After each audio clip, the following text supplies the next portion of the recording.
Good evening, friends. Today is weekly meeting,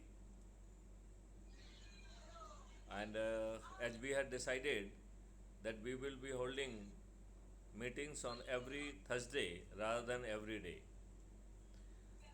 I am very happy that majority of friends they are really putting themselves and trying to add people.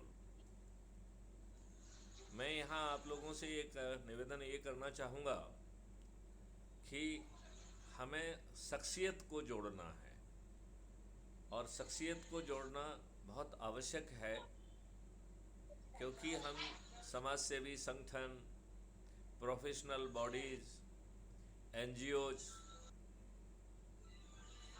सभी जाति और धर्म के लोगों को, किसानों को,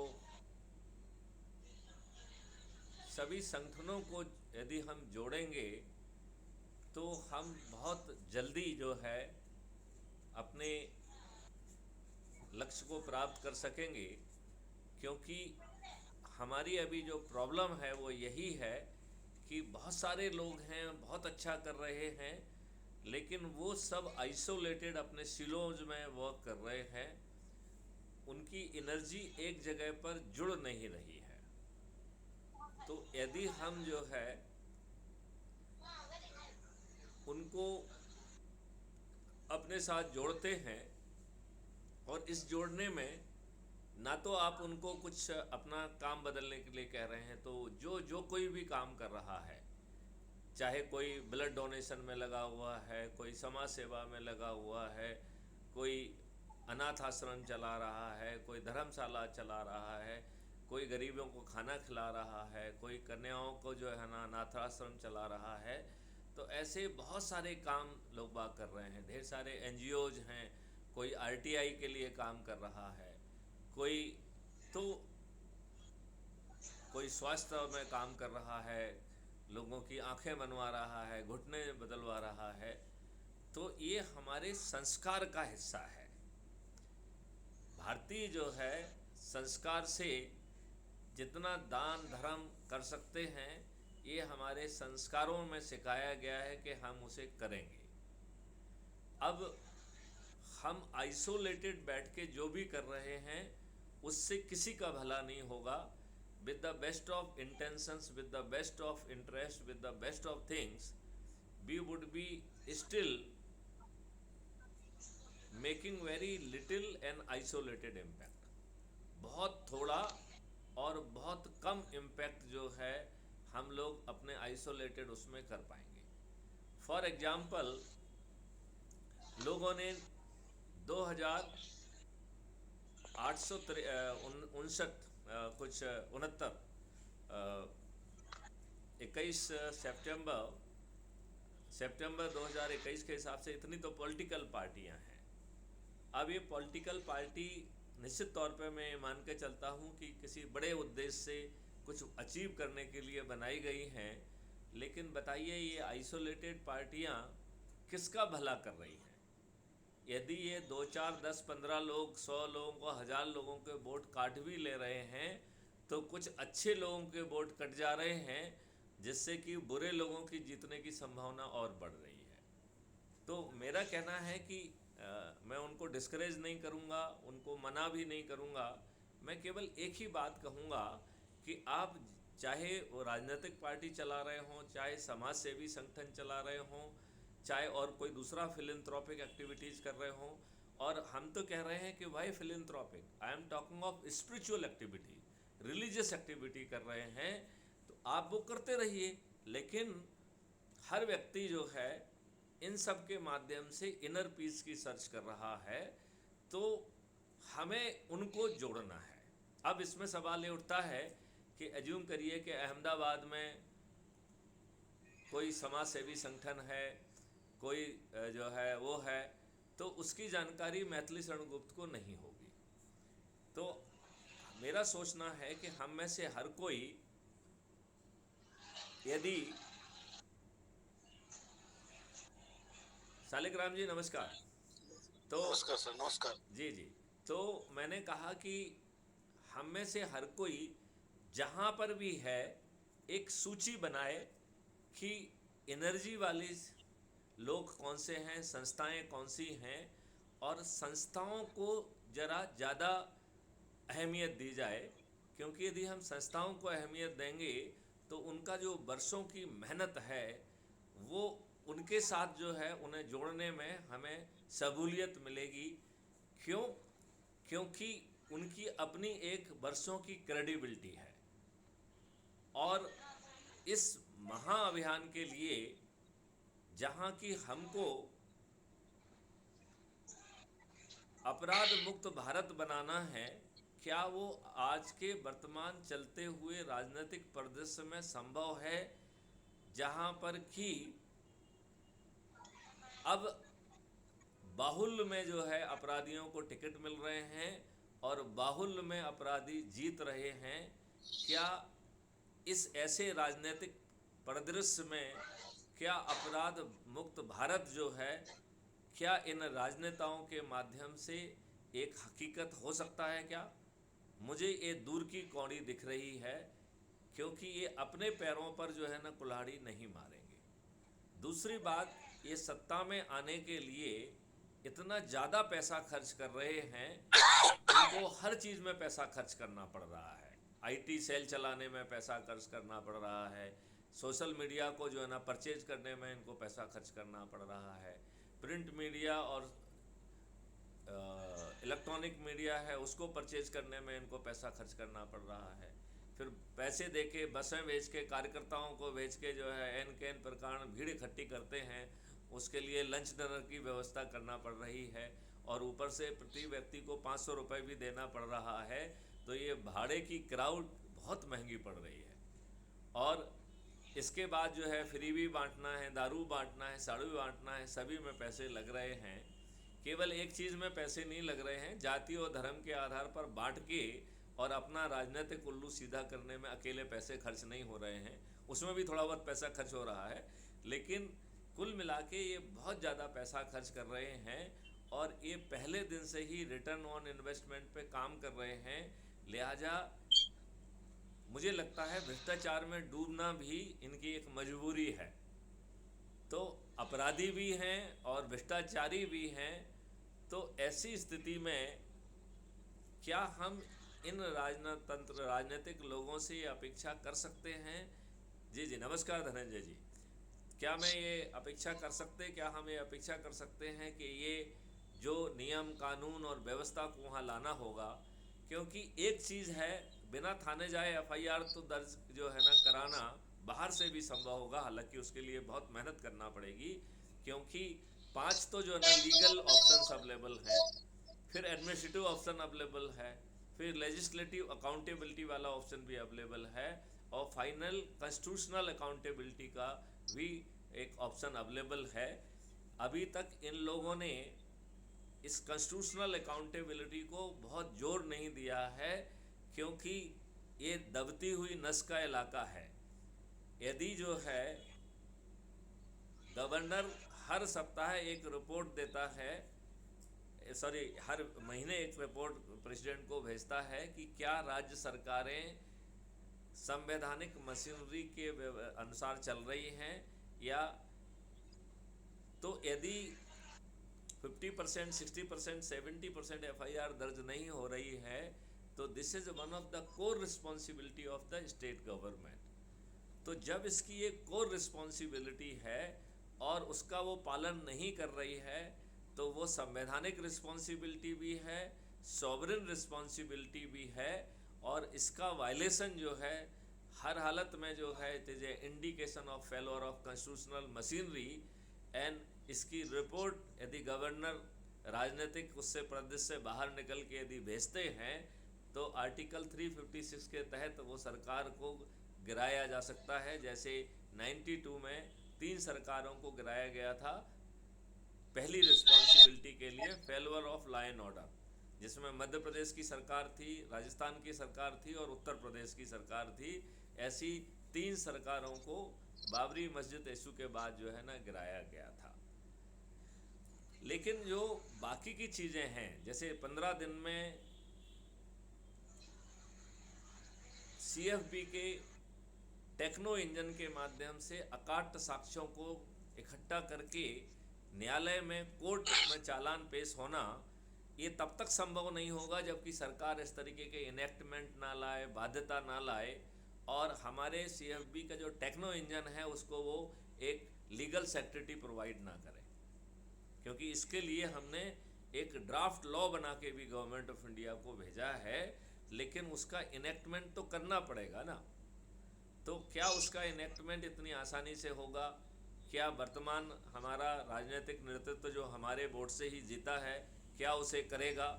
या उसने मान लिया है कि आप वोट देने वाले गुलाम हैं और हम तो सत्ता में बैठे हुए हैं, आप जो है वोट देने के बाद हम आपकी मेहरबानी पे नहीं हैं और हमारी लॉयल्टी तो केवल पॉलिटिकल पार्टी तक है। तो वैसी स्थिति में जहाँ 50% से अधिक लोग जो है वो आपराधिक बैकग्राउंड के हैं और साथ में जो है गले तक भ्रष्टाचार में भी डूबे हुए हैं, वैसी स्थिति में भ्रष्टाचार मुक्त और अपराध मुक्त भारत मुझे दूर की कौड़ी दिखती है। लेकिन ये हम बहुत आसानी से प्राप्त कर सकते हैं यदि हम सभी संगठनों को, सभी प्रोफेशनल्स को, सभी जाति धर्म के लोगों को जो है अपने साथ जोड़ते हुए, और यदि उनको जो है हम क्राइम फ्री भारत मिशन से जोड़ते हैं और इसको जुड़ने में जो वो काम कर रहे हैं हम उसे बदलने के लिए नहीं कह रहे हैं, हमारा जो उनको सपोर्ट होगा वो भी मिलेगा, और उनको सिर्फ जो है ना हमसे जुड़ना है और अपने प्रभाव क्षेत्र के लोगों को जोड़ना है। संयुक्त ऊर्जा मात्र से जो है ये बदलाव इतनी सुगमता के साथ आएगा कि अंदाज भी कोई नहीं कर सकता है। और इसमें सबसे बड़ी अच्छी बात ये है कि किसी तरीके का जो है किसी कानून का उल्लंघन नहीं हो रहा है, किसी कंडक्ट रूल का वायलेशन नहीं हो रहा है। तो पूरे जो है शासकीय सेवक सहित पूरे भारत का हर नागरिक इस अभियान से जुड़ सकता है, और इससे जुड़ने के बाद भी जो है वो जो काम कर रहा है वो उसी शक्ति के साथ करता रहेगा, बल्कि उसे लोगों का जुड़ाव और लोगों की शक्ति का जब एहसास होगा तो उसकी नकारात्मकता ख़त्म हो जाएगी, डिप्रेशन ख़त्म हो जाएगा, और उसे इस बात का एहसास भी होगा कि अब अच्छे दिन बहुत दूर नहीं हैं। लिहाजा उस सकारात्मक ऊर्जा से उसकी प्रोडक्टिविटी बढ़ेगी, कंसंट्रेशन बढ़ेगा, फोकस बढ़ेगा, और वह निश्चित रूप से जो है यदि सामाजिक कार्य कर रहा है तो ज़्यादा इफ़िशिएंसी और इफ़ेक्टिवनेस के साथ कर पाएगा, और यदि वो निजी व्यवसाय या ऐसा कोई काम कर रहा है तो उसे भी अच्छी इफ़िशिएंसी से कर पाएगा और ज़्यादा धन लाभ भी कमा पाएगा। जब वो लोगों को जोड़ेगा, और ये लोग कोई सोशल मीडिया के लोग नहीं हैं, ये वो लोग हैं जिनसे आप वर्षों से जुड़े हुए हैं, और इसमें भी प्राथमिकता दीजिए। वैसे तो हमें अपने परिवार के लोगों को जोड़ना है, अपने रिश्तेदारों को जोड़ना है, अपने मित्रों को जोड़ना है, अपनी जो प्रोफेशनल बॉडी जिनसे आप जुड़े हुए हैं उनके लोगों को जोड़ना है।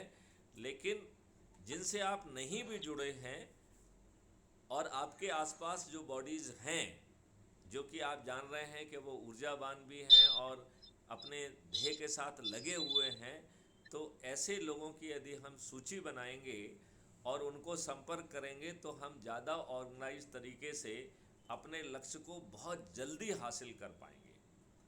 अब एक जो है प्रॉब्लम जो मैं कंसीव करता हूँ, मुझे लगता है कि कई बार जो इन ऑर्गेनाइजेशंस में लोग जो काम कर रहे हैं वो लंबे समय से काम कर रहे हैं, वो उम्र में भी बड़े हैं, अनुभव में भी बड़े हैं। शायद हमारे क्राइम फ्री भारत से जुड़ा हुआ व्यक्ति उतना कॉन्फिडेंट फील ना करे, राइट? तो यदि वो लगता है कि ऑलरेडी मित्रवत है, आप जुड़े हुए हैं, तो फिर तो कोई प्रॉब्लम नहीं है। लेकिन यदि आप मित्रवत नहीं हैं और वो आपको लग रहा है कि वो आपसे ज़्यादा एनर्जी वाला व्यक्ति है, तो आपके मन में संकोच होना काफ़ी लाजमी है। तो उस संकोच से बाहर निकलने का एक तरीका ये भी है कि ऐसे लोगों की सूची बनाकर आप उनको जो है हमसे शेयर कर लीजिए, दूसरे सदस्यों से शेयर करिए, और हमारी तरफ से जो है जब मैं उनको फ़ोन लगा के ऊर्जाकृत करने की कोशिश करूँगा तो निश्चित तौर पर उनको जो है वो आसानी से जोड़ पाऊँगा, क्योंकि उसमें कहीं ना कहीं जो आपने इतने सालों की जो तपस्या की है, उस तपस्या का कुछ ना कुछ जो है इम्पैक्ट ज़रूर जो है ना उससे आता है। लिहाजा वो एक अपने आप में बड़े फ़ायदे की चीज़ है। तो यदि हम थोड़े से ऑर्गेनाइज होकर सामूहिक ढंग से काम करेंगे तो हम ज़्यादा सफल होंगे। मुझे ये कहने में हर्ष हो रहा है कि किसान संगठन जुड़ रहे हैं। अभी बहुत बड़े किसान नेता जो है वो मुझसे आने मिलने के लिए भोपाल भी आ रहे हैं। पुलिस के बड़े बड़े ऑफिसर्स जो है इससे जुड़े हुए हैं। अभी तक बहुत कुछ लोग जो है वो ऐप के माध्यम से नहीं जुड़े हैं, वो कोर ग्रुप में हैं लेकिन इस ग्रुप से अभी तक नहीं जुड़े हैं। उनमें से कुछ कुछ जो है जुड़ते जा रहे हैं। ऐसे बड़े और वरिष्ठ पत्रकार जिन्होंने लिटरली तपस्या की है और बड़े बड़े कांड उजागर किए हैं, वो भी जुड़ गए हैं और वो भी जो है शपथ पूर्वक संकल्प पूर्वक अच्छा काम करना चाहते हैं। तो मेरा आप सब लोगों से प्रार्थना है कि एक तो आप लोग जो है अच्छी पोस्ट लिखिए और लोगों को एनर्जाइज करिए, नंबर 1। नंबर 2, जिन लोगों को आपने ऐड किया है, जो आपके रेफरेंस से ऐड हुए हैं, उनकी सूची बनाकर, वो आसानी से सामने दिखता है और उस पर जब आप क्लिक करेंगे तो टॉप में जो है 3 बिंदु दिखते हैं राइट साइड में, उस पर क्लिक करोगे तो वो आपसे पूछता है कि आप नॉर्मल कॉल लगाना चाहते हैं या व्हाट्सएप कॉल लगाना चाहते हैं। तो आप जो है you can make what ever call you prefer and उसको जो है ना या उसका संकल्प याद दिलाइए। तो मेरे ख्याल से थोड़ा सा वो reminder will be helping them. दूसरी बात मैं फिर से जो है ना ये दोहराना चाहता हूँ कि जहाँ पे आपको लगता है कि आप पत्थर से सिर मार रहे हैं, जो मैंने पहले भी आपको बताया है कि 2 तरीके के पत्थर से आप इनकाउंटर करेंगे। एक वो पत्थर हैं जो आज की व्यवस्था में भर भर के लाभ कमा रहे हैं, यदि उन्हें भ्रष्टाचार और किसी को घूस भी देना पड़ रही है तो वो उसके एक्सपर्ट बन चुके हैं। उन्होंने जो है उसे एक कॉस्ट के रूप में देखना शुरू कर दिया है और टोटल कॉस्ट के ऊपर रिटर्न ऑन इन्वेस्टमेंट जैसा जो है ना फंडा वो लगाते हैं। लिहाजा वो वर्तमान व्यवस्था से या अव्यवस्था से खूब भर भर के लाभ कमा रहे हैं और उनकी कोई रुचि नहीं है इस व्यवस्था को बदलने की। तो ऐसे लोग जो है हमारे लिए पत्थर तुल्य हैं। तो वो हाँ हूँ तो कर देंगे, लेकिन संभवतः उस संकल्प, जिस संकल्प की अपन बात कर रहे हैं, उस संकल्प से वो नहीं काम करेंगे। तो एक तो संभावना ये है कि चूंकि ये वर्षों से संबंध है तो वो जुड़ जाएं और जुड़ने के बाद जो है निष्क्रिय बने रहें, एक संभावना तो ये है। दूसरी बात ये है कि यदि वो जुड़ जाते हैं तो it gives you right to follow them up. अब यदि अज्यूम करिए कि वो जुड़ते ही नहीं हैं तो कुछ समय के लिए उनको नज़रअंदाज करिए। जब चारों तरफ से जो है ना ऊर्जा का संधारण होगा, चारों तरफ ऊर्जा फैल जाएगी, तो ये अधिकांश लोग जो है वो कहना चाहिए कि गिरगिट की तरह रंग बदलते हुए वो जुड़ जाएंगे और वो जो है बड़े ऊर्जा केंद्र भी बनेंगे और अपने स्वभाव के अनुरूप वो ज़्यादा से ज़्यादा लाभ भी कमाने की कोशिश करेंगे। फिर हमारे मॉडल में ऐसे लोगों को जो है ना हाशिए पे रखने की व्यवस्था की गई है, तो वो जो है वो हाशिए पे ही रहेंगे। जो शुरू में जुड़ेगा और इसको आगे बढ़ाने में मेहनत करेगा, उसको उसका फ़ायदा मिलेगा। मेरी टेक्निकल टीम से चर्चा हो गई है, तो 2-3 चीज़ें जो है मैंने उसको शेयर भी किया है, यदि आपने देखा होगा कि my discussion with the technical team का हमने ऑडियो जो है लोड किया है, ऑडियो वीडियो लोड किया है। तो हम जो है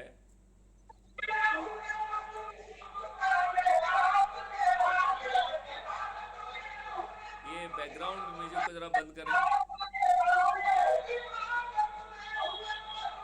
ये प्लीज़ बैकग्राउंड म्यूजिक को बंद कर लीजिए। ये अपने अपने माइक ऑफ कर रहे हैं, माइक ऑफ कर दीजिए, आवाज नहीं आएगी। ओके। तो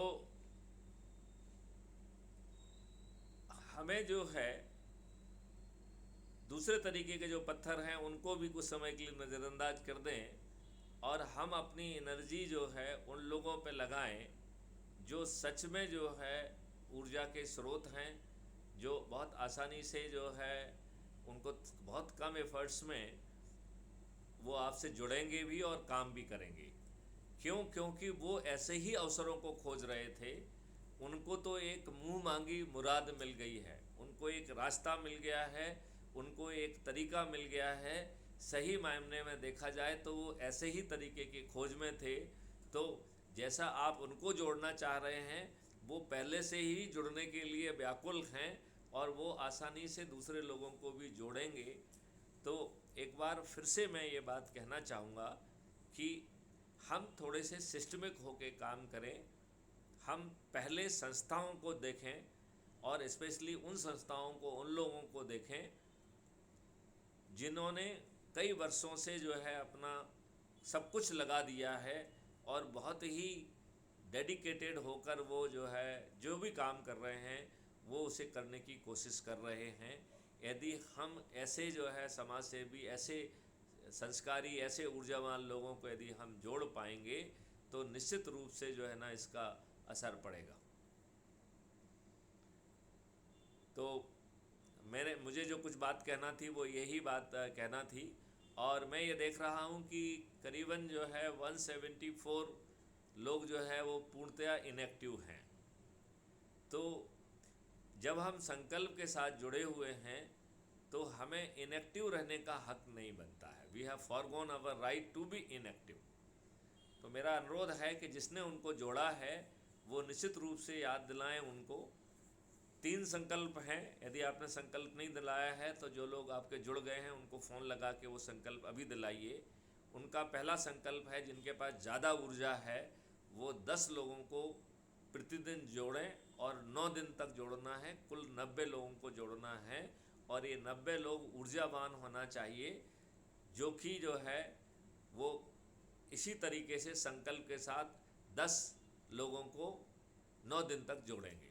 बस इतना ही काम है। 90 लोगों को ही जोड़ना है और हम ज़्यादा को भी जोड़ लें तो कोई दिक्कत नहीं है, लेकिन मिनिमम हमें 90 को जोड़ना है। ज़्यादा को जोड़ने में फ़ायदा है क्योंकि उतने प्रतिष्ठा पॉइंट मिलेंगे। और अभी हमने प्रतिष्ठा पॉइंट में अभी जो फेरबदल करने के लिए, बल्कि हम अभी कम्युनिकेट भी नहीं कर पाए हैं। एक परिवर्तन हम ये लाने वाले हैं कि 100 तो पॉइंट आपको इमीडिएटली मिल जाएंगे। अब जो है सुपर एडमिन के पास 400 मार्क्स देने का जो है ना पावर हमने उसमें इन्वोक कर रहे हैं, जिससे कि यदि आपने किसी ऐसी शख्सियत को जोड़ा है जो कि मिशन को शक्ति प्रदान करेगा तो एडमिन अपनी तरफ से जो 100 तो जो है ना पॉइंट आपको अपने आप मिल जाएंगे। बट जो है 100 से लेके 400 तक के बीच का जो पॉइंट है वो डिस्क्रिशनरी पॉइंट है। वो इस आधार पे दिया जाएगा कि आपने किसी बड़ी शख्सियत को जोड़ा है तो इट इंस्टेड ऑफ 100 मैक्सिमम आपको जो है 500 मिल सकते हैं और 100 से 500 के बीच में उसका वेरिएशन होगा। इसी तरीके से हमने जो पोस्ट है उस पोस्ट में भी ग्रेडिंग का सिस्टम लाने के लिए कहा है। शायद अभी हमको 1-2 महीने लग जाएंगे इस बात को, क्योंकि टेक्निकल टीम बहुत ज़्यादा बिजी है और वो इतना उसको बैंडविड्थ अवेलेबल नहीं है उस काम को करने की। क्योंकि अभी हमारी प्रायोरिटी है कि हम इसको iOS प्लेटफॉर्म पे पहले लाएं। राइट, ये iOS प्लेटफॉर्म पे लॉन्च भी हुआ है लेकिन उसमें कुछ बग्स बहुत आ रहे हैं तो उसे फिर से विड्रॉ करना पड़ रहा है। तो पहली प्रायोरिटी ये है कि iOS प्लेटफॉर्म पर ये आ जाए। दूसरी प्रायोरिटी ये है कि जो हमने कहा है कि 100 नंबर ऑटोमेटिकली आपको मिलेंगे for adding person and 400 number का डिस्क्रिशनरी पॉइंट जो है वो सुपर एडमिन के पास रहेगा। और वो इस बात के ऊपर रहेगा कि आपने कोई ऐसी भारी शख्सियत को जोड़ा है तो that additional point will go to the person. Because आपने किसी भी टॉम डिक हैरी को जोड़ा और एक बहुत बड़ी शख्सियत को जोड़ा जिससे पूरे अभियान को जो है ना एनर्जी मिलेगी, तो वो बहुत ज़रूरी है। नंबर 1।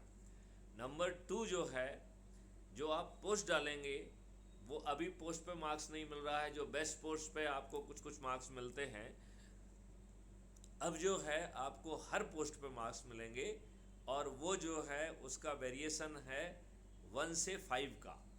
तो आप बहुत अच्छी पोस्ट डालेंगे तो उसमें आपको 5 नंबर मिलेंगे, उससे कम होगी तो 4 नंबर मिलेंगे, 3 नंबर मिलेंगे, 2 नंबर मिलेंगे, मिनिमम 1 नंबर मिलेगा। और यदि आपको 0 या नेगेटिव नंबर मिले इसका मतलब है your post is disallowed, right. और यदि नेगेटिव मार्क्स मिलते हैं इसका मतलब साथ में एक एडवाइजरी भी जाएगा कि कृपया इस तरीके की पोस्ट ना लिखें। और यदि आपकी पोस्ट ज़्यादा खराब होगी तो -5 तक जो है मार्क्स मिल सकते हैं। तो यदि आप जो है -5 मार्क्स में जा रहे हैं इसका मतलब है आपने बहुत ही गलत पोस्ट दी है। गौतम जी आप जरा अपने माइक्रोफोन को ऑफ कर लीजिए क्योंकि आपके आते ही इको आने लगेगा। माइक्रोफोन को ऑफ कर लीजिए। गीतम सिंह जी नमस्कार सर। नमस्कार। प्लीज जो है आप अपने माइक्रोफोन को ऑफ करें। आपके नीचे की तरफ पहला जो स्क्रीन पे दिख रहा है वो माइक इज ऑन लिखा होगा, उसको ऑफ कर लीजिए। हाँ नाउ अब इको खत्म हो गया है। आप एक दूसरा काम और करिए, आपके चेहरे पे अंधेरा पड़ रहा है तो आप अपने चेहरे को थोड़ा सा घुमा लीजिए, आपके चेहरे पे प्रकाश पड़ेगा तो हम लोगों को आपको देखने में आनंद आएगा। Thank you, thank you. तो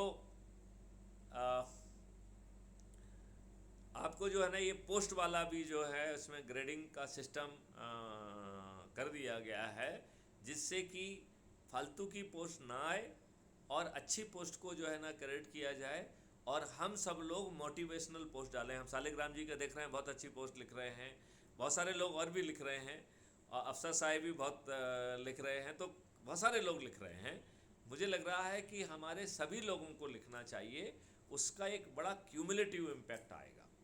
और इस पे स्पेशली जिन लोगों को आपने खुद जोड़ा है यदि वो इनएक्टिव हैं तो उनसे आप फ़ोन पे बात करिए, उनको याद दिलाइए कि ये जो है एक नॉर्मल टाइप का मिशन नहीं है, ये क्राइम फ्री भारत एक बहुत बड़ा मिशन है। इसमें ऊर्जा ज़रूरी है, संकल्प ज़रूरी है और हमें संकल्प और ऊर्जा से भिड़ना है। हम बहुत जल्दी जो है बहुत अच्छी स्थिति में आ जाएंगे और हम बिना कुछ खोए बिना कुछ खर्च किए इस देश की व्यवस्था को बदल पाएंगे। मेरे ख्याल से जो है यदि आपने इसके नट बोल्ट समझने की कोशिश की गई है तो एक बहुत ही बेहतरीन ऊर्जा का कॉन्सेप्ट है जो सभी को साथ में ले रहा है। उसको कोई एडिशनल रिस्पॉन्सिबिलिटी भी नहीं दे रहा है, कह रहा है कि भाई आप जो काम कर रहे हैं उसी को अच्छे ढंग से करो, तन्मय ढंग से करो, फोकस से करो, कंसंट्रेशन से करो, उसमें प्रोडक्टिविटी बढ़े, आपका डिप्रेशन और नेगेटिविटी ख़त्म हो जाए और अपने से जुड़े लोगों से बातचीत करके एक तो आप उसमें अपने नेटवर्क में एक समरसता लाएंगे, एक मिठास लाएंगे और आपका जो मैस्लो हायरार्की ऑफ नीड में एक social integration, social association, social affiliation की एक जो नीड होती है और फिर जो है एक सेल्फ एस्टीम की नीड होती है और सेल्फ एक्चुअलाइजेशन की नीड होती है। ये ऊपर की 3 नीड्स हैं, इनकी पूर्ति भी आपकी बड़ी आसानी से होगी और ये इतने जल्दी ग्राउंड पर जो है ना इम्पैक्ट डालेगा कि हमारे चुने हुए प्रतिनिधि हमारी अनुनय विनय और प्रार्थना को सुनने के लिए मेरे ख्याल से उन्हें आतुर रहना पड़ेगा और यदि वो कुछ बेशर्मी करते हैं तो हम उन्हें बेबस कर पाएंगे और यदि वो बेबस होने के बावजूद भी नहीं संभलते हैं तो निश्चित रूप से हम उन्हें संयुक्त ऊर्जा से बिना धन खर्च किए उनको हम पराजित कर पाएंगे और आगे चल के तो फिर हम नियम कानून में ही वो सब संशोधन कर देंगे कि वो बहुत आसानी से हम अपराध मुक्त भारत भी स्थापित कर पाएंगे, भ्रष्टाचार मुक्त भारत भी स्थापित कर पाएंगे। और इसमें सबसे बड़ा फ़ायदा ये है कि it is clinching the issue with in 45 days. तो बिना थाने जाए आपकी एफआईआर हो गई, गलत एफआईआर करोगे तो उसी सर्टेनिटी से आपको सज़ा मिलेगी।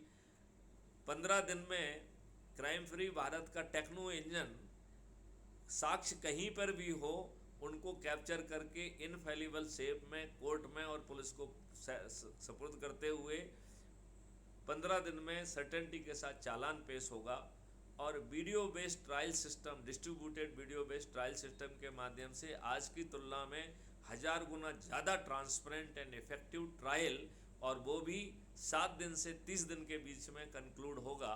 तो यदि हम अपर लिमिट 30 दिन की उठाते हैं और 15 दिन की अपर लिमिट जो है ना विवेचना पूर्ण करने की उठाते हैं, तो 45 डेज में हर हालत में आपको न्याय मिलकर आपको जो है वो मिलेगा। तो this system couple with the other things like expenditure free Bharat, यदि एक्सपेंडिचर फ्री इलेक्शन यदि आप करते हैं तो रिटर्न ऑन इन्वेस्टमेंट के हालात ही नहीं रहेंगे।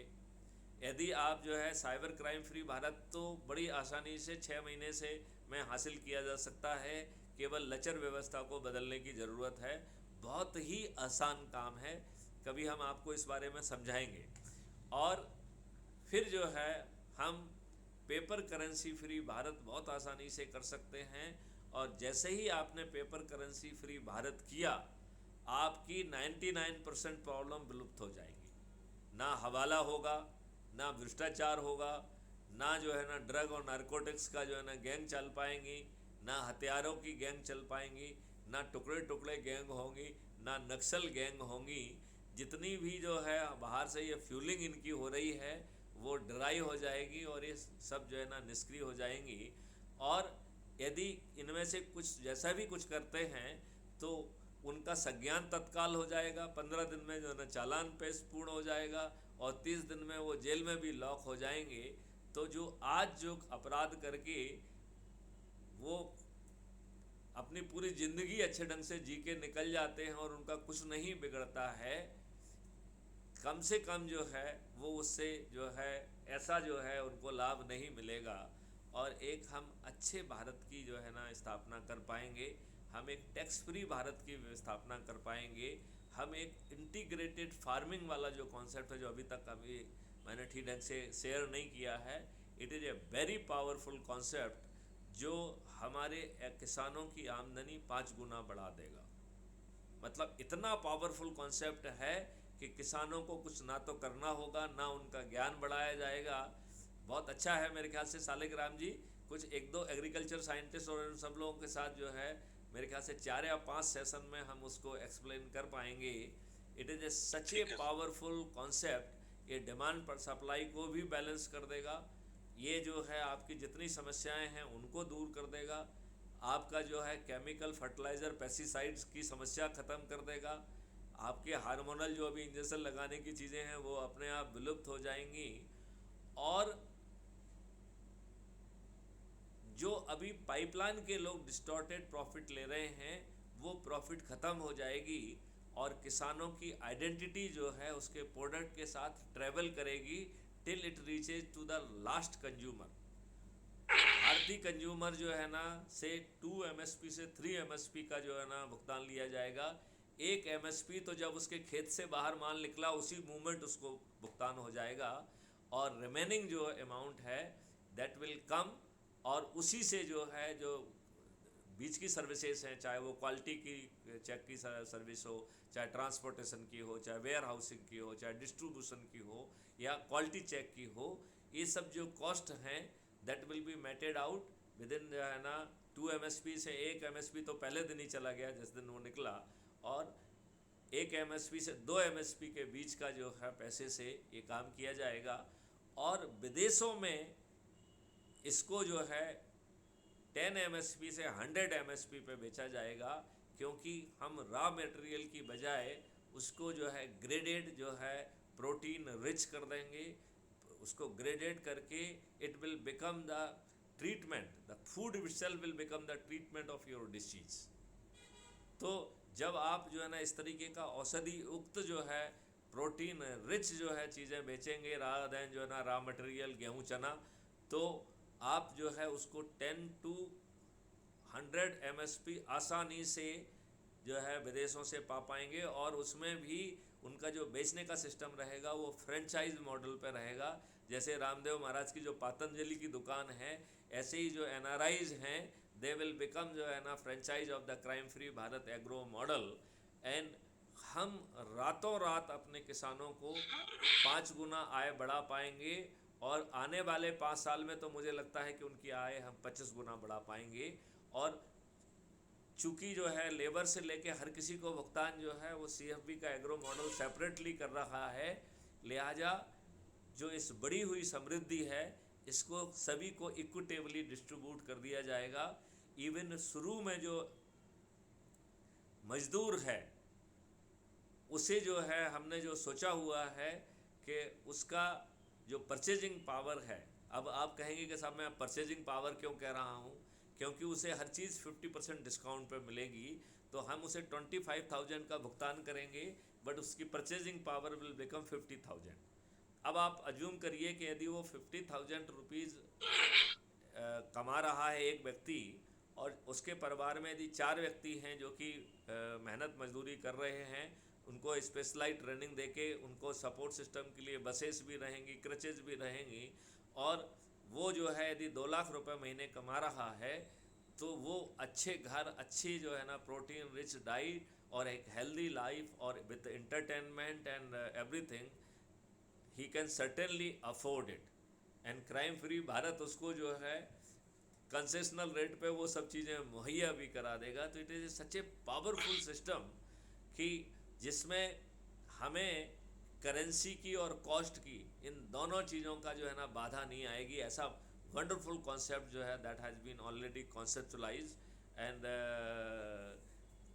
That can be done. तो समृद्धि जो है वो भारत में जो है इतने ज़ोर से आएगी।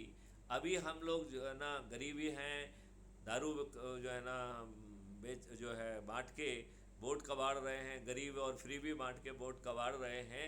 तो अभी हम जो है नेगेटिव लूप में ऑपरेट कर रहे हैं। जब हम पॉजिटिव लूप में ऑपरेट करेंगे तो भारत की समृद्धि का कोई ठिकाना नहीं रहेगा। भारत जो है ना केवल जो है एक समृद्धशाली देश होगा, बल्कि विश्व की सबसे बड़ी रिसर्च एंड डेवलपमेंट हब भी बनेगा और विश्व गुरु भी बनेगा। अनफॉर्चुनेटली ये विज़न जो है आज के हमारे राजनेताओं का हो नहीं सकता है, क्योंकि वो टुच्ची पॉलिटिक्स से बाहर निकलें तब तो ये बड़ी बड़ी बातों के बारे में सोचें। लेकिन क्राइम फ्री भारत के ने डिफरेंट मॉडल्स ऑलरेडी रेडी किए हुए हैं। ढेर सारे पे जो है ना टेक्नोलॉजी का भी काम चल रहा है, और इसको कैसे ज़मीन पे उतारा जाएगा that is also independent of the government. मतलब यदि अभी कुछ टेक्नोक्रेट्स हमारे साथ मिल जाएं तो हम बिना सरकार की इसको ज़मीन पर उतार सकते हैं और किसानों को ओवरनाइट जो है ना 5 गुना उनकी आमदनी कर सकते हैं। वो भी उनको बिना मतलब के, उनको जो ना तो हम ज्ञान बांटेंगे, ना उन्हें अपने खेत के लिए जो ना लेबर को खोजना पड़ेगा, लेबर को ट्रेन करना, लेबर को वहाँ पहुँचाना, और जैसे ही लेबर अपना वर्क कंपोनेंट कंप्लीट करेगा उसका जो है payment will reach to their account. मतलब इसका मतलब है कि यदि उन्होंने दिन भर में 5 वर्क कंपोनेंट कंप्लीट किए तो there will be the 5 time payment to their account. That kind of the wonderful things. और आप ये देखिए कि लेबर से लेके हर किसी की, आपका जो इंडस्ट्रीज हैं, industries will be having the life time warranty concept. जो वियर और टीयर हैं उसके डिवाइसेस को थोड़ा सा रीडिफाइन करके उनको जो है ना इस ढंग से डिज़ाइन किया जाएगा कि आपने उसको निकाला हब से और दूसरी चीज़ उसमें डाल दी और लाइफ टाइम वारंटी रहेगी। तो जो अभी आपका जंक बन जाता है ये जंक नहीं बनेगा। आपका 10% जो है एनुअल मेंटेनेंस कॉस्ट पर आपके डोर स्टेप पे सभी सर्विसेज अवेलेबल होंगी, एंड वो इतना एम्प्लॉयमेंट जनरेट होगा कि आप कल्पना नहीं कर सकते हैं। तो आज हम एम्प्लॉयमेंट जनरेट नहीं कर पा रहे हैं because we are not really applying mind. और ये राजनेता इन सब चीज़ों के लिए फ्री नहीं है। ब्यूरोक्रेट्स जो है ना अपनी एनर्जी कहीं दूसरी जगह लगा रहे हैं। ब्यूरोक्रेट्स भी जो है ना धन कमाने में लगे हुए हैं। तो वो सब लोग जो है भ्रष्टाचार की गंगा में बहे जा रहे हैं। ये एक बड़ा दुष्ट, मतलब कहना चाहिए बड़ा गंभीर विषय है, और हम बड़ी आसानी से इस देश को एकदम डिफरेंट जो है ना पेंडुलम पे ले जा सकते हैं। इसे हम जो है बहुत आसानी से रिसर्च एंड डेवलपमेंट की बिगेस्ट हब बना सकते हैं। अब और यदि जैसे ही ऐसा होता है तो America will not be the land of opportunity, Bharat will be the land of opportunity. Bharat में पढ़ने के लिए भी, रिसर्च करने के लिए भी, नौकरी करने के लिए भी सभी विश्व के हर देश से लोग आएंगे। जैसे पहले जो है लोग बाग नालंदा और तक्षशिला जैसे विश्वविद्यालय में एडमिशन के लिए कोचिंग लेते थे, और कोचिंग सिंगापुर में चलती थी, श्रीलंका में चलती थी, इवन जो है पटना के आसपास भी कुछ प्राइवेट कोचिंग इंस्टीट्यूट चलते थे। जैसे अभी आईएएस आईपीएस की तैयारी है, ऐसे ही जो है इन विश्वविद्यालयों में एडमिशन के लिए लोग एडमिशन मेहनत करते थे।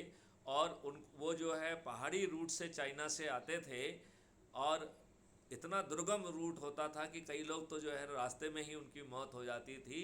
तब भी जो है इतना क्रेज़ था इन यूनिवर्सिटीज़ का। तो जो लोग बाग ये कहते हैं कि भारत में जो है ना अच्छे विश्वविद्यालय नहीं थे, उन्हें अपने अपने जो है ना शिक्षा सिस्टम का जानकारी ही नहीं है। आप यदि इस बात को समझना चाहते हैं तो 1830 का एक डॉक्यूमेंट है, आपने लॉर्ड मौकाले का नाम सुना है, और इनके बॉस का नाम था लॉर्ड एडम, सॉरी। तो लॉर्ड एडम और लॉर्ड मैकाले ने एक बड़ी थीसिस करके 1178 पेज की थीसिस है वो, which was presented in British parliament. और उन्होंने बताया था कि 1830 में भारत की शिक्षा जो है वो इतनी एडवांस थी कि वो 18 विधाओं में महापंडित थे। आपको जो है ना, आप जो है ना प्राइड से अपने आप को बहुत अच्छा महसूस करेंगे, क्योंकि मालूम नहीं ये सब चीज़ें आपसे छिपा दी गई हैं, आपके ऊपर अंग्रेजी थोप दी गई है, आपके ऊपर ये कर दिया गया है, और आपके जो प्रकांड पंडित आचार्य थे उनको प्रताड़ित किया गया, कईयों के हाथ पैर भी काट दिए गए, मालूम नहीं क्या क्या किया गया। और सवाल ये है कि ये सब चीज़ें हमारे ज्ञान से बाहर चली गई, इसको कहीं बताया नहीं जा रहा है, और उसमें भी हमारी एक वैदिक भूल हुई है। क्योंकि हमारे जो है शिक्षा में, गुरुकुल में युद्ध कला कौशल को हमेशा वरीयता दी गई है। तो कहीं ना कहीं वो युद्ध कला कौशल कहीं ना कहीं निकल गया है फोकस ऑफ कंसंट्रेशन से। तभी ये लोग जो है ना, चंद लोग आए और आक्रमण करके गाजर मूली जैसे हमारे आचार्यों को काट कूट दिया, और उन्होंने वहाँ की यूनिवर्सिटीज़ को जलाया, जो 3-3 से 9-9 महीने 6-6 महीने तक जो ना जलती नहीं। इतना ज्ञान का भंडार वहाँ पर था। लेकिन ये इस बात को दर्शाता है कि ये जो है ना यूनिवर्सिटीज़ ने कहीं ना कहीं युद्ध कौशल को नज़रअंदाज किया है। यदि वो जो हमारे इंटीग्रल नॉलेज का हिस्सा था, यदि वो ऐसा करते तो तुच्छ बाहर से आए हुए लोग उनको सिटिंग डक जैसे कभी मार के जो है ना ऐसा नहीं कर पाते। शालिग्राम जी, आप हमारी बात से सहमत हैं क्या? आप बिल्कुल ठीक है सर, आप बिल्कुल ठीक बोल रहे हैं। हाँ, तो फिर ये हमें जो है इसको करना चाहिए। अभी हमने जो आज के इस फिलॉसफी की बात कही है, इससे आप कितने सहमत प्रतीत हो रहे हैं, कितना क्या प्रतीत हो रहे हैं? क्योंकि मुझे लग रहा है कि हमें अपने साथियों को उनके संकल्प की याद दिलाना है, और यदि हमारे कुछ साथियों ने जोड़ते वक्त उनको संकल्प नहीं दिलाया है तो कोई बात नहीं है, अब बात करके वो संकल्प दे दिया जाए। और इसमें 3 ऑप्शन हैं। एक पहला ऑप्शन है कि हर दिन 10 को जोड़ो, 9 दिन तक जोड़ो। दूसरा ऑप्शन है कि आपके पास एनर्जी कम है तो केवल एक व्यक्ति को जोड़ो, लेकिन फिर 90 दिन तक जोड़ना होगा। यदि उससे भी कम एनर्जी है तो 2 दिन में एक व्यक्ति को जोड़ो, लेकिन फिर 6 महीने तक 180 दिन तक जोड़ना पड़ेगा। तीनों ही परिस्थितियों में आप कुल मिला के 90 लोगों को ही जोड़ रहे हैं, और वो 90 लोग आपके जो है ना एकदम कोर होना चाहिए। यदि वो ऑलरेडी उन्होंने जो है ना अपने जीवन को लगाया हुआ है, कहीं पे वो समाज सेवा कर रहे हैं, कुछ अच्छा काम कर रहे हैं, तो इन लोगों को जोड़ने से फ़ायदा होगा। और ये जो काम भी कर रहे हैं वही काम करते रहें, उसको बदलना नहीं है। हम लोग उसको सपोर्ट भी करेंगे, और केवल एनर्जी लेवल पर जुड़ना है। क्योंकि उस एनर्जी का जो मैनिफेस्टेशन होगा वो थाली बजाकर, दीपक जलाकर और छोटे मोटे वीडियो से अपने चुने हुए प्रतिनिधियों को हम ये संदेश दे पाएंगे कि आप हमारे बोर्ड से चुने गए हैं, ये आपका पदी कर्तव्य है कि इसे आप करें। यदि वो इसे नहीं करते हैं तो क्राइम फ्री भारत के इस मॉडल में उनको विवश करने की भी स्ट्रेटेजी है, जो हम अगले उसमें आपको समझाएंगे कि कैसे हम इन बड़े बड़े जो है ना लोगों को जो है ना विवश कर पाएंगे। और फाइनली रामचरितमानस का वो कि भय बिन होय न प्रीत, तो विनय न मानत जलधि जड़ गए 3 दिन बीत, बोले राम सकोप वश भय बिन होय न प्रीत। तो यदि ये इसके बावजूद भी अपनी मोटी खाल रखेंगे, जिसकी संभावना बहुत ज़्यादा है, क्योंकि अधिकांश राजनेता ना उनकी शिक्षा है ना उनकी सोच है, और उनका चुनाव का चुनने का आधार ही गलत है, और फिर वो षड्यंत्र पूर्वक जो है ना जीत रहे हैं। लिहाजा उनकी सोच से लेके हर चीज़ में मुझे लगता है कि उनके वस्त्रों को छोड़कर कोई भी चीज़ सफ़ेद नहीं है। और जिस दिन वो इलेक्ट हो जाते हैं उसके नेक्स्ट डे से जो है वो आकंठ जो है भ्रष्टाचार में डूब जाते हैं, क्योंकि उन्हें रातों रात अमीर होना है।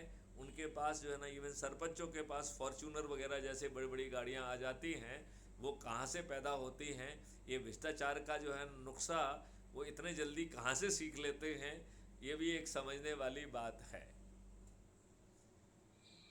ठीक। तो आज जो है हम लोग इस अपने साथियों को एक बार फिर से याद दिलाएं कि यदि उन्होंने संकल्प नहीं दिया है तो जिन लोगों को जोड़ा है उनसे बात करके उनको संकल्पित करें। दूसरी बात, यदि उन्हें ऐसा लगता है कि हमारा जो टारगेट में हम थोड़ा सा प्रायोरिटाइजेशन करें, जो बड़े बड़े समाज सेवी संगठन हैं, इवन स्पिरिचुअल संगठन हैं, क्योंकि स्पिरिचुअल संगठन में भी बहुत एनर्जी है, यदि हम उनको बहुत आसानी से रोप इन कर सकते हैं, because they are already full of positive energy, तो वो they are the very right person to be associated. तो हम उनको जो है बड़ी आसानी से रोप इन कर सकते हैं, और हम खुद उनसे जुड़े हुए होते हैं, तो एक पर्सनल रेपो भी है। तो जो आपके टच में हैं उनको जोड़ने की कोशिश करिए, चाहे वो किसी भी फील्ड से हो, किसी भी प्रोफेशन से हो, and then we can make that kind of the impact. Third एक ऑप्शन मैं ये देना चाहता हूँ कि कहीं पे भी यदि हमारे साथियों को ये लगता है कि जिस व्यक्ति से वो बात कर रहे हैं, जिस व्यक्ति को वो टारगेट कर रहे हैं, वो ऑलरेडी एक बड़े ओहदे पर बैठा हुआ है, उसका जीवन जो है उन्होंने समर्पित कर दिया है, और कई बार उनको लगता है कि उनसे बात करना एक छोटे मुंह बड़े मुंह मतलब छोटे मुंह बड़ी बात जो कहते हैं, यदि वैसा कुछ वो महसूस कर रहे हैं तो वो हम लोगों से जो है ना उनका नाम नंबर दें, तो हम उनसे बात करेंगे, तो शायद वो अच्छा भी फील करेंगे, और मेरे ख्याल से वो शहर से जुड़ने के लिए भी तैयार हो जाएंगे। तो मेरे ख्याल से ये स्ट्रेटेजी हमारा ज़्यादा अच्छा लाभ करेगी। और मेरे ख्याल से जो अपन अभी परिवर्तन कर रहे हैं इनकी जो है प्रतिष्ठा अंकों से, अब ये जो है जो बैलेंसिंग अपन चाह रहे थे वो बैलेंसिंग उससे अपने आप आ जाएगी, और प्रतिष्ठा पॉइंट से ही जो है अब आगे के निर्णय लिए जाएंगे। तो बहुत जल्दी अभी हम थोड़ा सा पर्याप्त जो है ना एनर्जी लेवल डेवलप करना चाहते हैं। मेरे ख्याल से 1 या 2 महीने के अंदर हम स्टेट प्रभारी, जिला प्रभारी, ब्लॉक प्रभारी घोषित करेंगे, and that will be for the period of 3 month only. तो 3 महीने में यदि कोई उनका ही एनर्जी लेवल्स को क्रॉस करता है तो उसको जो है फिर अस्थायी तो 3-3 महीने में जो है ना वो रिव्यू होगा, जिससे कि एक कंपटीशन की फीलिंग आएगी, और हम अपनी एनर्जी को पूरी मुस्तैदी से लगाएंगे। और यही प्रतिष्ठा पॉइंट यदि आगे चल के क्राइम फ्री भारत मिशन को मजबूरी में यदि एक पॉलिटिकल पार्टी के रूप में उतरना होता है, तो इन्हीं प्रतिष्ठा पॉइंट्स को जो है ना आधार बनाते हुए टिकट बांटने से लेके सभी जिम्मेवारियों में इसको यूज किया जाएगा। बिकॉज जो व्यक्ति इस चीज़ को जो है ना मैं रमा होकर उसको आगे बढ़ा रहा है, वो हमारे लिए एक चंद्रगुप्त जैसा है, और चंद्रगुप्त को ताज पहनाना जो है वो क्राइम फ्री भारत का एक अपने आप में मकसद है, और उसी मकसद के माध्यम से हम अपने जो है जो मकसद है उसको हासिल कर पाएंगे, और वो भी बिना किसी खर्च के। तो आगे चल के जो है हम खर्च विहीन चुनाव व्यवस्था लाएंगे। अभी भी जो है ना हम खर्च विहीन जो है चुनाव व्यवस्था का ही कुछ न कुछ पालन करेंगे, और हम अपने संकल्प के आधार पर बिना चुनाव प्रचार के अपने महा ऊर्जा केंद्रों को, ऐसा मुझे विश्वास है कि यदि हमने सही एनर्जी डाल दी तो संकल्प से हम उन्हें जिता पाएंगे। क्योंकि अभी तो वो छदम से जीते, जो लोग जीत रहे हैं वो छदम करके जीत रहे हैं, वो एक एक आभा मंडल क्रिएट करके जीत रहे हैं, वो एक जो है ना मैस्मराइजिंग इफेक्ट करके जीत रहे हैं, वो किराए की भीड़ इकट्ठी करके जीत रहे हैं, वो आईटी विंग की जो है ना महिमा मंडन के आधार पर जीत रहे हैं, वो जो सोशल मीडिया वाले हैं जिनको वो पेरोल पे रख के जीत रहे हैं, धर्म और जो है जाति को जो है के आधार पर बांट के और उसका विष बो के वो जीत रहे हैं। तो ऐसे लोग जो है, मुझे लगता है कि जब यदि हमारा संकल्प सही होगा तो संकल्प के सामने इनकी ये रणनीतियाँ कभी नहीं टिकेंगी। स्पेशली जब हम अपने लोगों से कहेंगे कि ये फ्री भी बांटने आए तो तुम्हारा पैसा है, आप तो मांग करके दुगना लो। यदि कोई दारू पीता है और उसे एक बोतल मिल रही है तो वो कहेंगे साहब एक बोतल से क्या होता है, 12 दो, कम से कम साल भर तो चले, राइट। तो हम जो है जो ये बांट रहे हैं ये अपने धन से नहीं बांट रहे हैं, ये हमारी ही जो ना संपत्ति है, तो हम इसे लेंगे भी और जिताएंगे उसे जिसके लिए संकल्पित हुए हैं। और सबसे बड़ी बात तो यह है कि ये राजनीतिक पार्टियां अपने ही कार्यकर्ताओं के साथ दगा कर रही हैं, उनको टिकट से वंचित कर रही हैं, और जो लोग एलिजिबल नहीं हैं उनको टिकट दे रही हैं। और जब कभी जो है ना लोग बाग दुखी होकर अपने इनके द्वारा खड़े किए गए कैंडिडेट को हरा देते हैं तो ये दुष्टतापूर्वक कहते हैं कि भीतर घात हो गई है। ये नहीं कहते हैं कि हमने खुल्लम खुल्ला घात कर दी और सबके सामने घात कर दी, ये नहीं कहते हैं। ये नहीं कहते हैं कि they are exploiting their own lot. आज हर पार्टी का कार्यकर्ता इज एक्सप्लॉइटेड। वो अपने आप को सिर्फ इसलिए कंसोल कर लेता है कि वो इनके प्रभाव का यूज करके थोड़ा बहुत भ्रष्टाचार करके वो भी जो है ना थोड़ी सी भ्रष्टाचार की गंगा में नहा लेता है, तो उससे वो कहीं ना कहीं अपने आप को कंसोल करता है। यदि वो इस तरीके से भ्रष्टाचार की गंगा में ना नहाए तो उसे कंसोल करने के लिए भी कुछ नहीं मिलेगा। क्यों शालिग्राम जी, क्या कहना है आपका? ठीक है सर, बिल्कुल ठीक है। गीता सिंह आजकल जी, तो आप पहली बार आए हैं, वो आप जरूर कुछ बोलिए आज।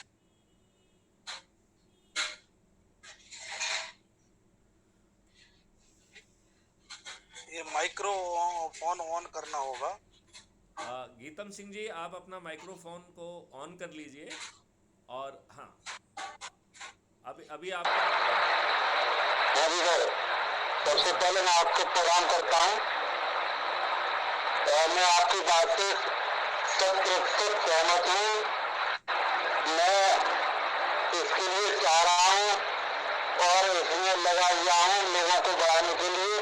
और सिर्फ हमें जो लोग नीचे स्तर पर जो भ्रष्टाचार हो रहा है किसान के द्वारा, बच्चों को जो जाति प्रमाण पत्र वगैरह मिल रहा है, ये बिना भ्रष्टाचार के नहीं मिल रहा है। तो इनके लिए बच्चों को शक्ति देने के लिए हम अपना प्रयास करें, इसमें लगे और हम इस शक्ति को बढ़ाने में लगेंगे। आपका जब से हमने भाषण सुना, आपका ये विचार सुना, तब मैं आपके विचार से बहुत प्रभावित हूँ। हर बात के लिए जैसे हम गुलाम हैं, वास्तव में गुलाम हैं, और अब तक हमारे पास जो थोपे जा रहे हैं, जो कानून थोपे गए हैं, वो सब अंग्रेजों को थोपे गए हैं, पर हमें वास्तविकता में आजादी नहीं मिली है। ये हम इस बात से कुंठित हैं, परेशान हैं, लेकिन अपने दर्द को बयां कर नहीं सकते थे। हमारे पास कोई प्लेटफॉर्म नहीं था। आप अब हमें मिले हैं तो हमारे पास एक प्लेटफॉर्म हो गया। हम धड़ल्ले तो ये कहते हैं कहा हम गुलाम हैं अभी। ये बात है, मैं आपके विचार से 100% सहमत हूँ। चलिए, थैंक यू गीतम जी, आपने बहुत ऊर्जा के साथ अपनी बात कही है और आपके समर्थन से हमारा हौसला थोड़ा सा बढ़ा है। अनिता जी अभी आई है, उनको अनिता जी से मैं अनुरोध करता हूँ तो वो भी मेरे ख्याल से वो जरूर सुन रही होंगी, तो कुछ बात जो है वो करें।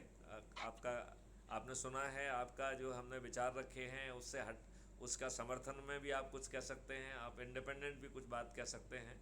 ये आपके ऊपर है। सर जय हिंद कर रही हूँ। जय हिंद। सर आपकी एक बात मुझे बहुत ही अच्छी लगी।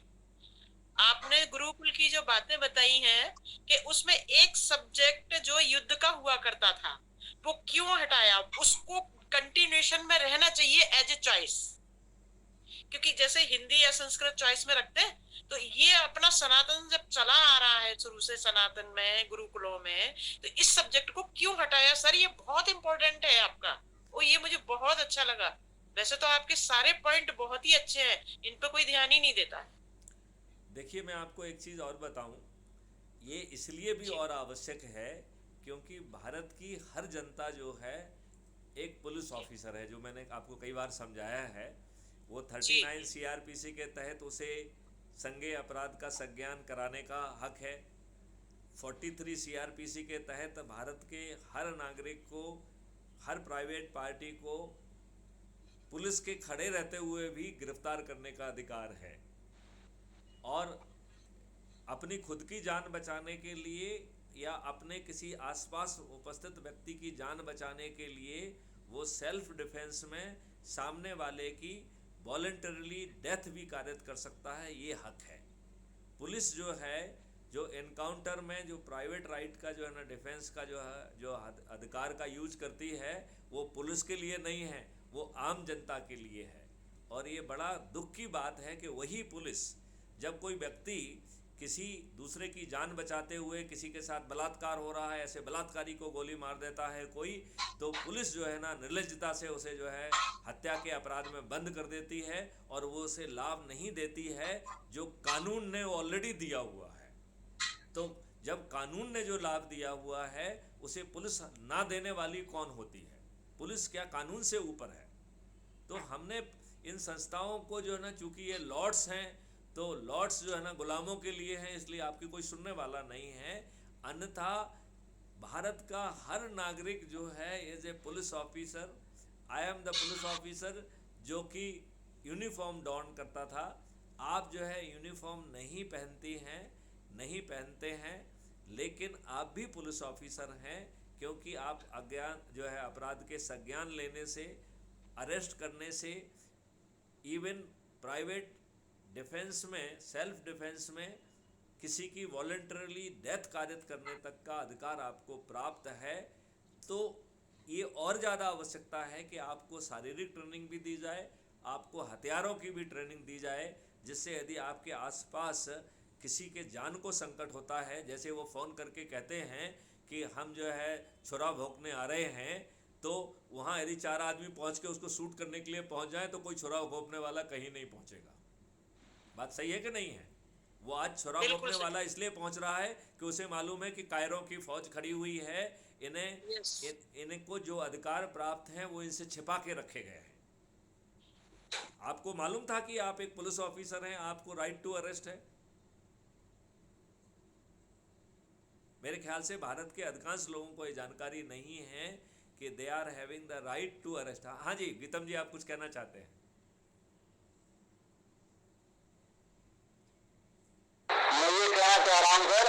ये वास्तव में नहीं है, किसी को पता नहीं है। और दूसरा ये है कि अगर हम इस तरह की हरकत करते हैं, किसी के साथ बलात्कार हो रहा है, उसके मारपीट हो रही, तो मर्डर किया जाता है, अगर उसमें हम हस्तक्षेप कर देते हैं तो पुलिस के द्वारा हम ही दोषी बनाए जाते हैं और हम पर ही उसका अत्याचार किया जाता है। इस तरह की वजह से हम जनता के लोग इस कार्यक्रम को नहीं कर पाते हैं, हम बच जाते हैं। आप बिल्कुल सही कह रहे हैं, हमने भी यही बात कही है कि ये पुलिस की नाइंसाफी है, और ये नाइंसाफी पुलिस इसलिए करती है क्योंकि हम गुलाम हैं और ये पुलिस लॉर्ड है। हमारी मेन प्रॉब्लम यही है कि हम वोट देने वाले गुलाम हैं, हमारे ऊपर जो है गुलामों वाले नियम कानून थोप दिए गए हैं, गुलामों वाली व्यवस्था थोप दी गई है विद लॉर्डशिप, और उनकी कोई अकाउंटेबिलिटी नहीं है, उनकी गलती के लिए भी कोई जिम्मेदार नहीं है, वो अपने गलत निर्णय के लिए उन्हें किसी को कॉम्पेंसेशन नहीं कर रहे हैं। ये हमारी समस्या का मूल कारण है, और क्राइम फ्री भारत इसी चीज़ को चोट कर रहा है। वो कह रहा है कि FIR बिना थाने जाए चली जाएगी, देने में औकात साक्ष हम जो है ना मदद करेंगे आपको। आपका दिमाग नहीं चल रहा है, कोई बात नहीं है, हम आपकी मदद करेंगे। Adana say most ordinary police officer would be in position to complete his investigation within 15 days. That is the promise of the crime free Bharat techno engine. और फिर वो कह रहा है कि हम तो ट्रायल भी जो है ना 30 दिन में कंप्लीट कर देंगे, और इसके लिए यदि हमें हजारों और लाखों जजेज चाहिए होंगे तो उसका भी हमने एक प्रोटोकॉल सोचा हुआ है। कानून ऑलरेडी उसे प्रोवाइड करता है। सेक्शन 13 CRPC, सेक्शन 18 CRPC और सेक्शन 21 CRPC, ये 3 धाराएं हैं जो एडिशनल मजिस्ट्रेट को जो है अपॉइंट करने का और उसका पावर देती हैं। हम उसी व्यवस्था को यूज करेंगे रेवेन्यू स्ट्रीम के माध्यम से, और एक खर्चा बिना सरकार पे आए हुए सरकार के लिए क्राइम फ्री भारत एक दूध देती हुई गाय बन जाएगी।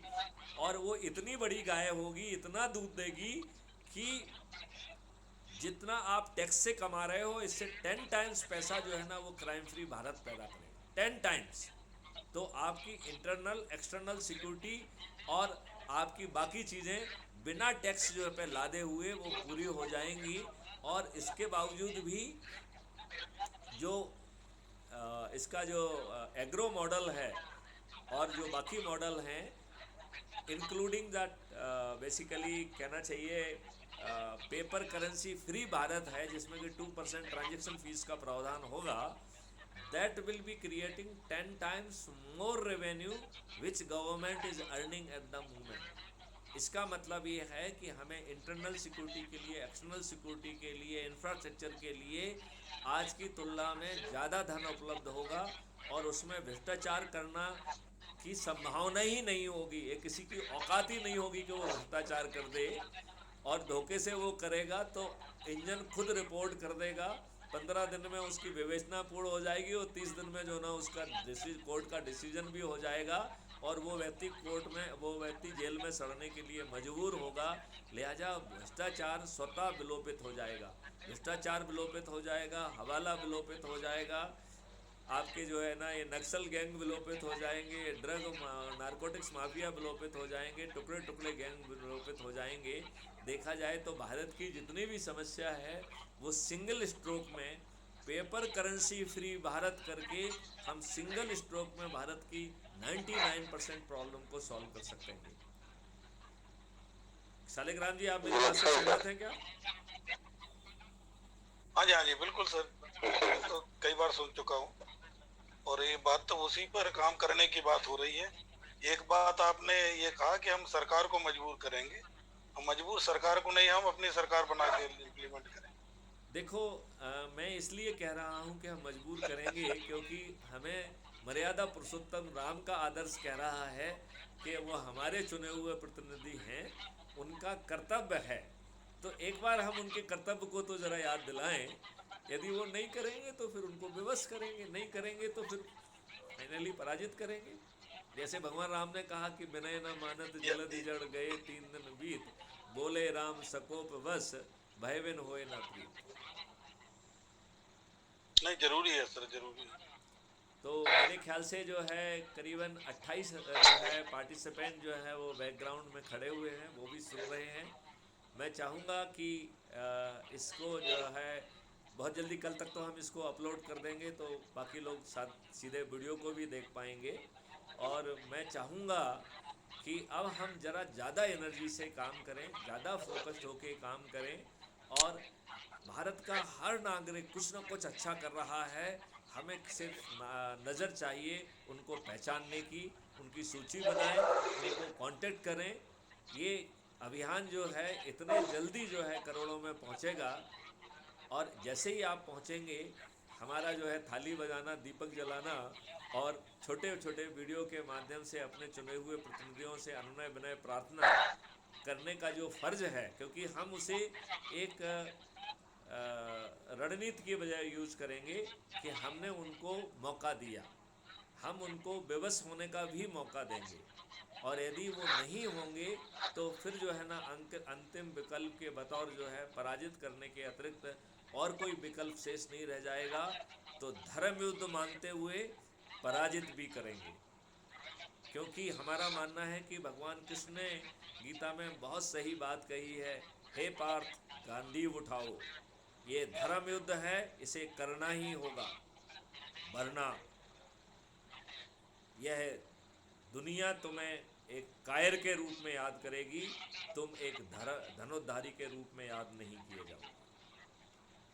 तो यदि हम अपने फर्ज को करने से, धर्म युद्ध को करने से यदि हम वंचित रह जाते हैं, यदि हम अपना काम ठीक ढंग से नहीं करते हैं, यदि हम किसी भय से या किसी अन्य कारण से अपने पथ से विचलित हो जाते हैं, यदि हम ये सोच के कि हमारे लोग ये हैं और इनके सामने हम छोटे हैं, यदि ऐसे कुछ छोटे छोटे विचार यदि बनाते हैं, यदि आप ये सोचते हैं कि हमारे सामने जो ना भीष्म पितामह खड़े हुए हैं, हमारे सामने द्रोणाचार्य जी खड़े हुए हैं, हमारे सामने कर्ण खड़े हुए हैं, यदि यह सोच के यदि आप धर्म युद्ध से विचलित होंगे तो मान के चलिए आने वाली पीढ़ियां हमें एक कायर के रूप में याद करेंगी।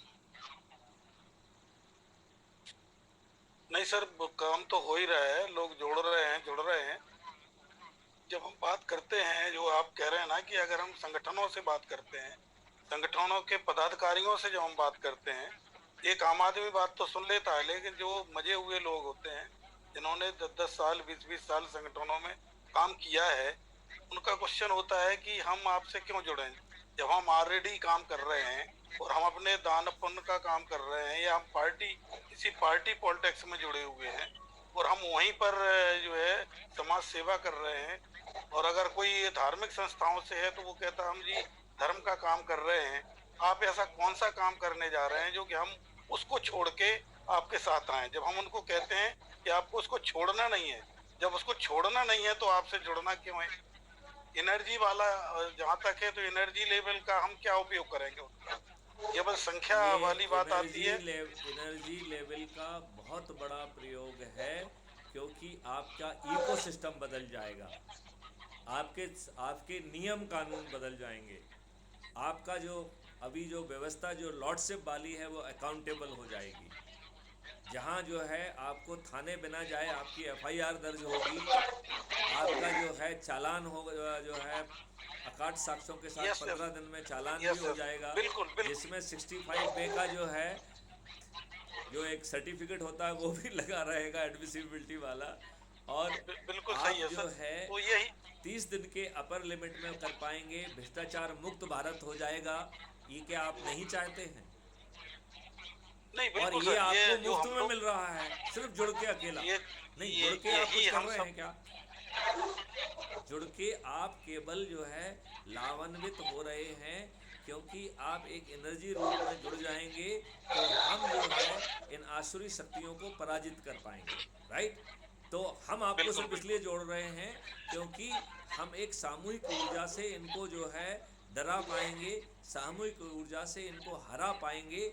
और हम आपको से ना तो धन मांग रहे हैं, ना आपसे आपका काम करने छोड़ने की बात कर रहे हैं, और आज के इकोसिस्टम से आप बहुत खुश हैं तो ऐसे ही बने रहिए आप।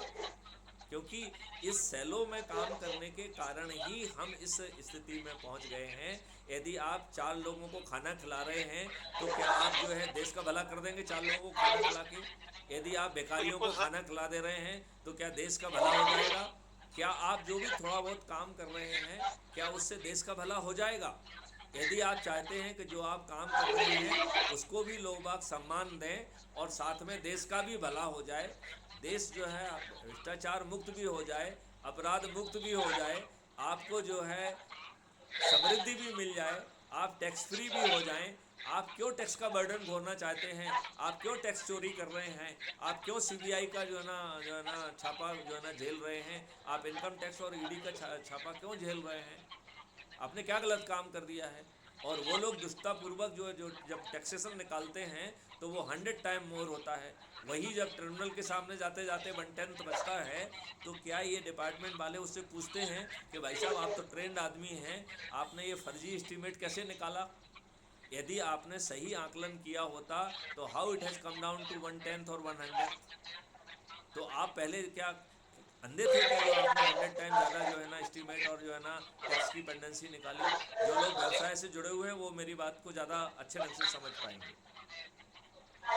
बिल्कुल, आपने जो कहा यही आंसर हमारे होते हैं जब कोई क्वेश्चन करता है तो ये आंसर जब हम देते हैं उसके लिए वही है ना कि हमारा हर आदमी को, जो लोग भी जुड़े हैं, जो आपकी बात से मैं जो है ना, उसको ट्रेंड होना होगा। मेरा इसमें सलाह है सालिक राम जी, ये है कि कई हाँ बार क्या होता है कि वो सामने वाला फील करता है कि आपका जो है एनर्जी लेवल और ओहदा जो है उनके श्रम, उनके परिश्रम और उनके डेडिकेशन के आगे बोना है, राइट। जी हाँ और जी हाँ उनको ये जी हाँ जी। लगता है कि आप जो है मुझे भाषण देने के लिए पात्र नहीं है, राइट। जी आप हाँ जी उनको हाँ। समझाइश देने की पात्रता नहीं रखते हैं, कहीं ना कहीं वो ये महसूस करते हैं, राइट। वो आपसे ये कह नहीं पाते हैं लेकिन ये महसूस करते हैं। तो जहाँ बिल्कुल सही, ये बिल्कुल लगे, सही। वहाँ मेरा सुझाव ये है कि उसका नाम नंबर मेरे पास भेज के और कहें कि साहब जो है ना, डीजी साहब आपसे बात करेंगे और वो जो है ना आपको जोड़ना चाहते हैं, और ये देखो आप कुछ कुछ वीडियोस आप देख लीजिए और आपकी सुविधा से वो आपको फ़ोन करेंगे। तो मुझे लगता है कि जब मैं उनसे बात करूंगा, संभवतः मैं हाँ, उनको परस्योर कर पाऊंगा, कन्वेंस हैं? होंगे। Sure sure. क्योंकि मेरे पास उनके हर प्रश्न का जवाब होगा, ये तो पक्की बात है। बिल्कुल बिल्कुल।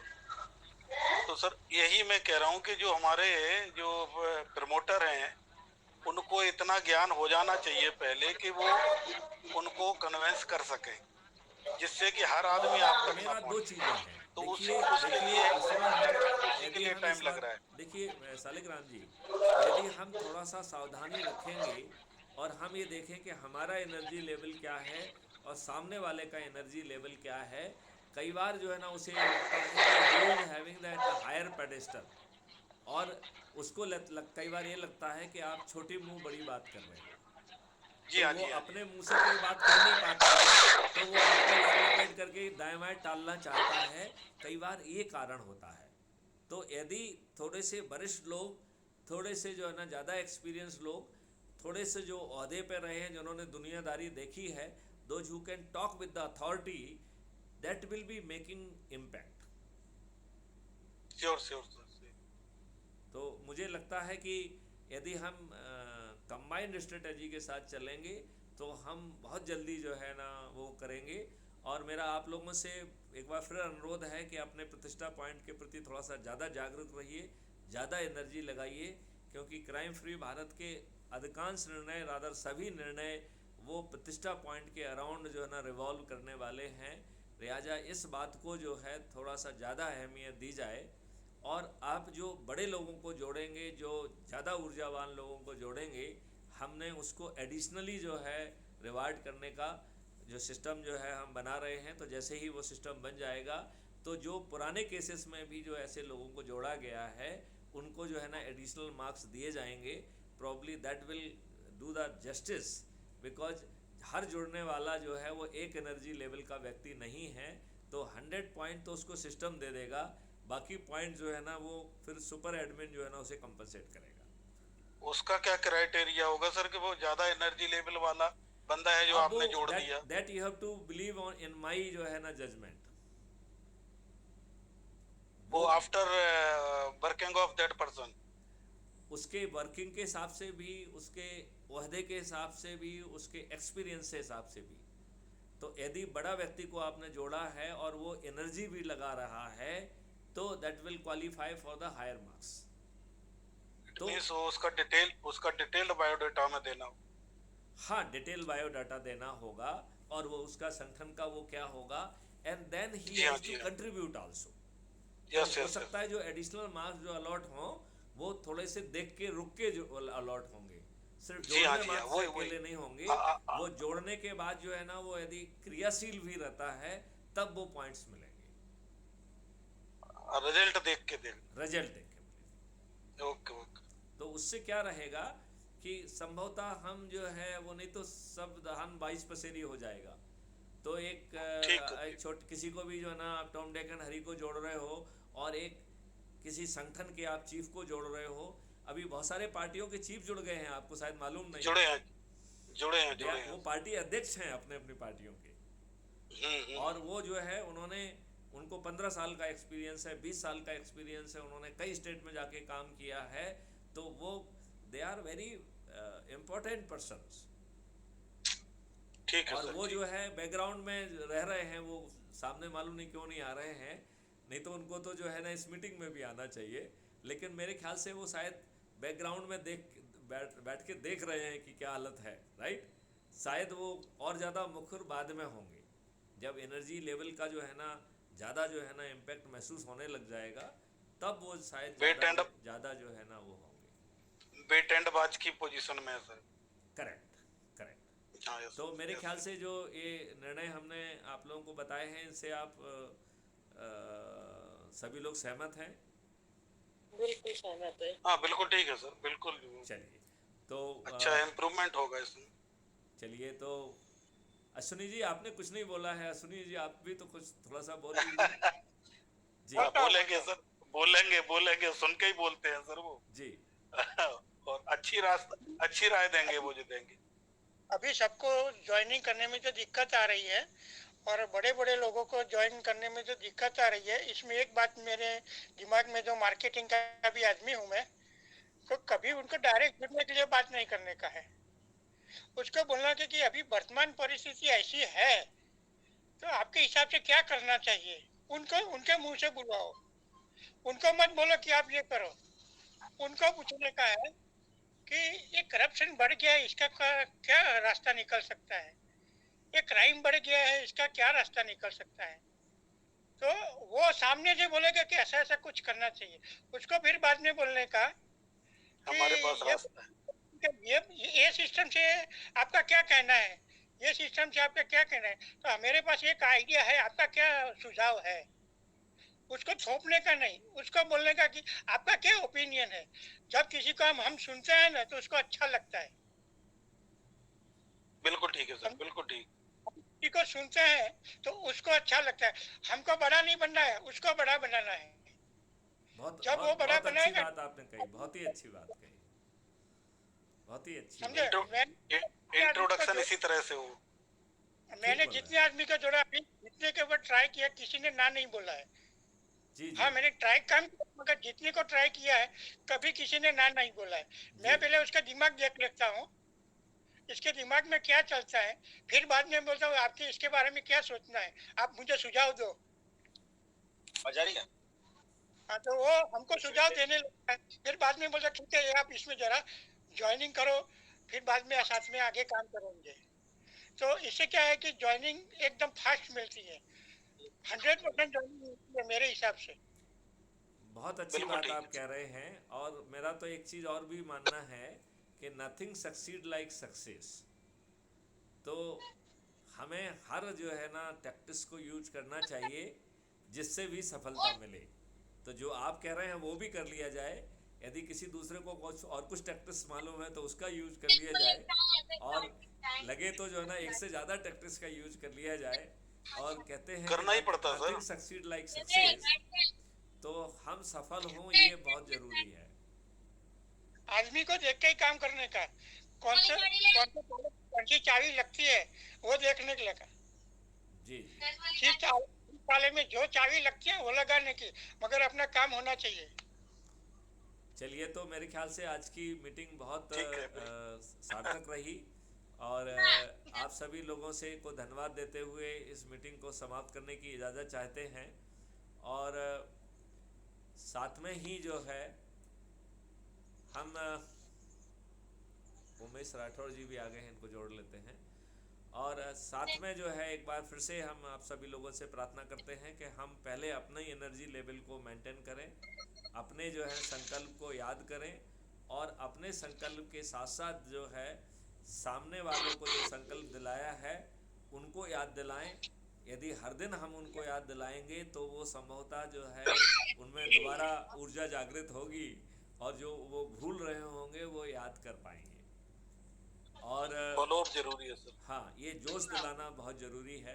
उमेश राठौर जी जो है ना जुड़ गए हैं, तो मैं चाहूँगा कि उमेश राठौर जी भी कुछ दो शब्द कहें, क्योंकि तो मीटिंग समाप्त होने वाली है। तो मैं चाहूँगा कि दो शब्द आप कहिए। जय हिंद सर। जय हिंद, जय हिंद। जय हिंद सर। हाँ, जय हिंद, जय हिंद उमेश जी। जय हिंद। बहुत लेट हो गया, टाइम नहीं मिला है बहुत टाइम से मीटिंग अटेंड करने का, पता नहीं रोज चालू होती है कि नहीं। जी नहीं सर, वीरवार के वीरवार। नहीं, लेकिन आपने मीटिंग को ज्वाइन करने का रिक्वेस्ट किया होता तो आपको जोड़ लिए होते, वो कोई प्रॉब्लम नहीं, नहीं पर है। मैंने बहुत टाइम के बाद ही आया। पूरा हाँ, काम नहीं भी सर, किया। सर ये कम्युनिकेट करना है कि केवल थर्सडे को बैठते हैं सर हम लोग, केवल हाँ, थर्सडे हाँ, को हाँ, मीटिंग हाँ, होगी अब ये नॉन, हमने उसका नाम ही थर्सडे मीटिंग रख दिया है। ओनली थर्सडे सर, तो 9 o'clock।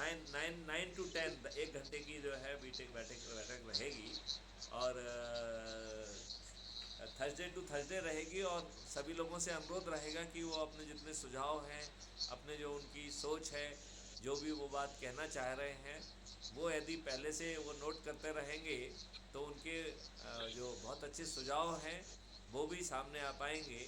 और जो बैकग्राउंड में अभी 35 से ज़्यादा लोग जो है बैकग्राउंड में जुड़े हुए हैं, मेरा उनसे भी अनुरोध है कि आप चैट बॉक्स के माध्यम से अपनी बात कह सकते हैं। आप चैट बॉक्स के माध्यम से प्रश्न भी पूछ सकते हैं। तो चूँकि लिमिटेशन है कि सामने तो सिर्फ 6 ही लोग आ सकते हैं, तो हमारे पास 2 ऑप्शन है कि या तो हम थोड़ा सा स्वैप करते जाएं और सब लोगों को थोड़ा थोड़ा मौका दे दें, या जो है जो बैकग्राउंड में रहकर भी क्वेश्चन पूछे जा सकते हैं। और जब आप वो मीटिंग में आने की बात कहेंगे तो फिर किसी न किसी को जो है थोड़ा सा एग्जिट करके उसको आपको मौका दिया जाएगा। हाँ वो किया जा सकता। हाँ, वो कोई उसमें कोई बहुत प्रॉब्लम नहीं है, जिससे हर किसी को थोड़ा सा पार्टिसिपेशन का मौका मिलेगा, तो that will be a good thing. तो वो तो सर आपके उमेश जी आप कुछ कहना चाहते हैं, जरा आप भी कुछ 2 शब्द कहिए। नहीं नहीं सर, आप हम लोग की रणनीति से और बातचीत से दोनों से सहमत हैं। युवाओं को साथ में लेके चलना बहुत जरूरी है। जी सर, बहुत बहुत धन्यवाद।